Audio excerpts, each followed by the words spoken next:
There are tons of announcements coming out of the World Championships for Magic the Gathering in Las Vegas, Nevada. But there's an insane announcement that I believe is going completely undiscussed. And if you ask me, I think it's going to change the way Magic the Gathering products are valued and how the regular consumer like you and I spend our hard-earned money. This one's going to be a blast. I can't wait to get into it. All right, let's roll. The World Championships are always a fun time in Magic the Gathering, and for someone like me that likes to engage with both casual and competitive play, I get a ton of entertainment out of just logging onto the Twitch stream, checking out the decks, looking at the deck list, and just seeing everything that all the content creators at these big events are doing. But we've got tons of announcements, including Ixalan spoilers, Lord of the Rings spoilers, a bunch of Secret Lair stuff, and everything that we did a live stream on Saturday night for. If you like live streams and kind of impromptu reacting to announcements and going over cool stuff in the Magic community, make sure you're subscribed here. But something that we didn't talk about is an announcement that I don't see getting much traction online, and I think it's going to change not only the value of the Magic the Gathering products that you and I buy, but how we feel about these products and how successful they're going to be in the near and even distant future. So I want to talk about that announcement today. I want to give a couple takes on that, but I do want to point out that this announcement was sent to me via a member of the channel. That's right, shout out to Jim Williams, channel member right here at Hometown TCG. If you want to join him for as little as $5 a month, you get exclusive content, access to all of my data, posts, and things like that. So make sure, click that link, I'll pin a comment below, and at least consider checking out. But Jim pointed me in the direction of this announcement where Wizards of the Coast is leaning back into bringing back standard play. And what does that have to do with the value of products and what we're going to feel about these boxes? Well, I want to take you on a journey as we go through this announcement. I really want to talk that there's a deeper meaning and some deeper successes for our community to be had if this announcement ends up working out, and that's a major if. But without further ado, let's not delay anymore. Let's get into this announcement, and this is all about the revitalization of Standard. Now, there is an accompanying video. I'm not going to watch that. You guys are here to watch me. If you want to see me kind of react to some of this content, again, we do live stream, so make sure you're subbed, and we'll do that sometime. But this, I think, is more, it's more pertinent to just talk about the content of this article. So what this is the next step in bringing back standard play. If you recall, Magic the Gathering and Wizards of the Coast committed themselves with Wilds of Eldraine to bringing back standard play, and the first step of that was to change the rotation schedule, and the quote was, making people's cards feel like they get more value, making you feel like when you open a box or open a pack, you get to use those cards for longer, and then making you feel like you didn't just waste your money. You don't get a short window to play them, you get a long window to play them. Well, this is the next step in that process. We knew that you couldn't just say, hey, your cards go longer, and poof, Standard's back. Wizards of the Coast seems to be leaning in to the WPN Play Network. That's right, all of the stores around the United States and the globe where we're playing Magic the Gathering are going to have a pretty heavy focus on Standard, it looks like, in 2024 and maybe the near future, as well as some major events with huge cash prizes that are open to the public, not something we normally see. But we're going to start here talking about that local store play. The local store play focus is something that Wizards of the Coast has talked about in the past, and is something that is extremely meaningful to you and I. When we think boxes of Magic the Gathering or the value of cards, or what we want to add to our collection or put in our binders, it's cards right now that see play in, well, what? The most popular format, mostly Commander. Now, there are some exceptions for things like Modern and Pioneer, but generally I have held the position on this channel that a Standard release doesn't exactly have a home in Magic the Gathering. It's like a Commander sub-release with some Standard cards in it. Well, if we're able to bring back Standard to the local store, this is going to make us want the cards in the boxes even more. Now, I've talked on this channel about tying the digital to the physical and bringing MTG, Arena, and Paper Magic together. Now, if I remember, I'll link that video somewhere up above.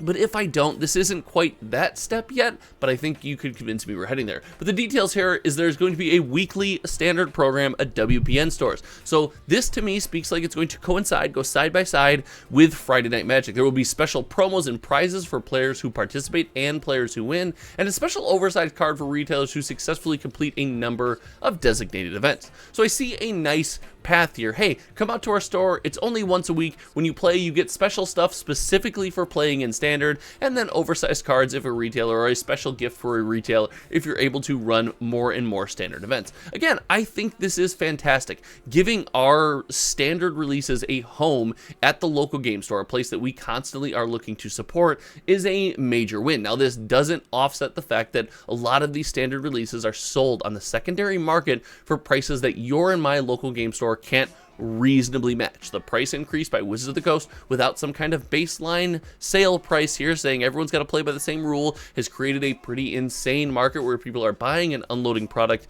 in mass numbers, forcing a lot of game stores to not really be able to make a lot of money on the Standard box. But the flip side of that is the community and the demand is out there.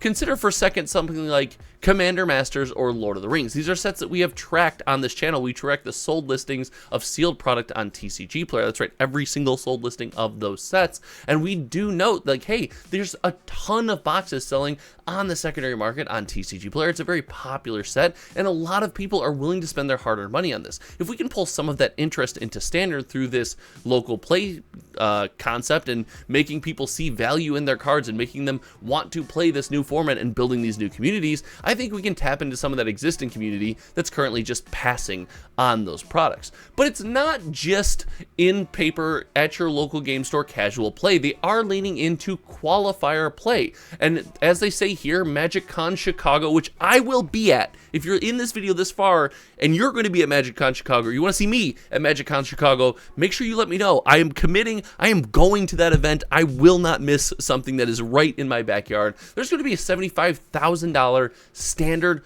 Open. This is going to draw in a ton of people, and here we see we're targeting multiple audiences. We got the casual audience that wants to play Magic at their game store weekly. We got the people that, you know, desire to be competitive players but might not be in an open event. An open event states, hey, anyone can sign up for this. You got a Magic ID, you can sign up for this bad boy right now. And it goes further than that, and we say that Pro Tour play, Pro Tour Outlaws at Thunder Junction, which is going to be a wild Magic the Gathering set. The second Pro Tour of 2024 will feature Standard as the constructed format, and we just saw a lot of Standard at Worlds right now. This is a major win targeting a ton of communities, but the main takeaway from this, in my opinion, is the fact that we are going to hopefully bring back a format that adds value to the consistent releases that we are getting across a calendar year, and value to products that are affordable to regular people who just like to play Magic. Look, Lord of the Rings collector boxes are cool. Heck,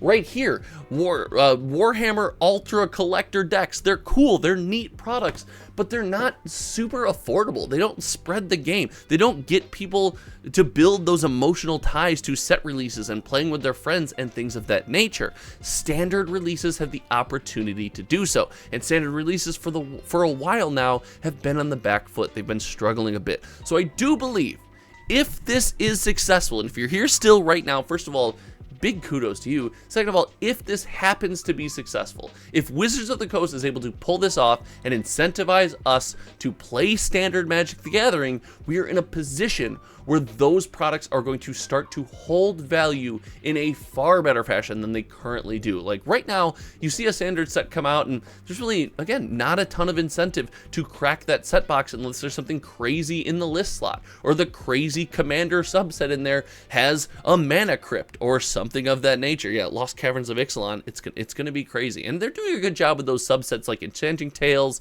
the Strixhaven Mystic Archive, Brothers War Serialized Artifacts, things like that that are pulling us in. But the Standard cards in the set need to be more meat and potatoes. They need to contain more value. They need to draw on our emotions at a deeper level. And to do that, we have to want to play the cards. Now, in closing, some of my thoughts about Standard are this. I think Standard is an amazing way to play Magic the Gathering. Some of the most fun I've ever had playing Magic is when I'm playing Standard very consistently. And the reason is, it forces you to play the new cards. It forces you to constantly change your strategy. Even with the extension of, the third year onto the rotation period, you get an opportunity to play a lot of these new cards in ways that you never would have before. You see a set come out and a lot of stuff looks like a lot of fun, but guess what? It's not going to crack Pioneer's 3 or 4 decks that are at the top of the meta, and it's definitely not finding a home in Modern. And if it doesn't fit your Commander deck, and even if it does, you got one copy of it in there. What are the odds you're going to get your hands on it consistently enough to to really enjoy it. I think Standard's an amazing way to express your love for new cards. I really do hope it comes back, and I think the value you can add to our community in these products is massive, provided it sticks. I do think we need to consider that we have to tie digital and physical together. You have to be rewarded on Arena, on your digital client, when you purchase paper products, and more than just, I bought a pre-release kit, I get, 6 packs on Arena, that's it, good to go. We have to go above and beyond. We have to find a way to get our Arena players out from behind the desk once a week, as we outlined in the article, and playing Standard. But all of you, I want to know what you think about this. Do you agree that if they bring Standard back, it's really healthy for these products? Do you think it won't make a difference? Or do you think that there is literally no chance that Paper Standard can ever make a comeback? Let me know in the comment section below. Again, consider joining the channel membership. It's as cheap as $5 a month. It helps support the channel, and the channel membership is booming right now. I appreciate everyone joining up. You guys are doing an amazing job. I will see you next time. Until then, you know me. My name is Josh, and my outro in this one was a bit scuffed, but hey, listen, it was fun. I did my best.